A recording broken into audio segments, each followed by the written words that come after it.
Umabot sa Alert Level 2 ang Bulkang Kanlaon, na nangangahulugang may posibleng malalakas na pagsabog at pagbabago sa aktibidad ng bulkan. Ayon sa mga ulat mula sa PHIVOLCS, nagsimula ang mga pagputok ng mga abo at lava sa kalagitnaan ng linggo, at patuloy ang mga pag-aalboruto.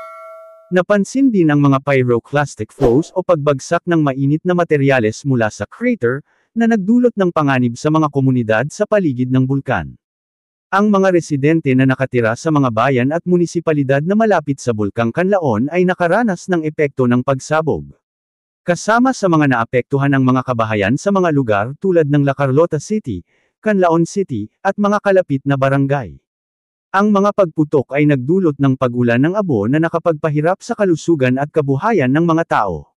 May mga inisyal na ulat na may mga kabahayan na napinsala, at mga sakahan na naapektuhan ng abo. Isa sa mga pinakamahalagang hakbang na isinagawa ng mga lokal na pamahalaan at ng National Disaster Risk Reduction and Management Council, NDRRMC, ay ang paglilikas sa mga apektadong residente patungo sa mga ligtas na lugar. Ang mga evacuees ay binigyan ng pansamantalang tirahan, pagkain, at kalusugan sa mga evacuation centers.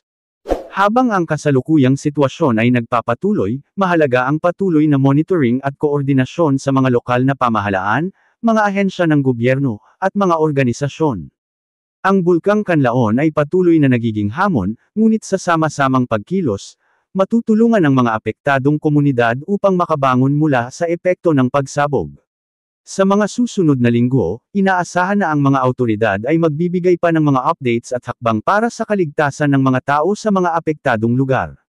Ang lahat ay hinihikayat na maging handa at magtulungan sa mga oras ng pangangailangan. Ang pagputok ng Bulkang Kanlaon ay nagsilbing paalala na ang Pilipinas, bilang bahagi ng Pacific Ring of Fire, ay patuloy na haharap sa mga ganitong kalamidad.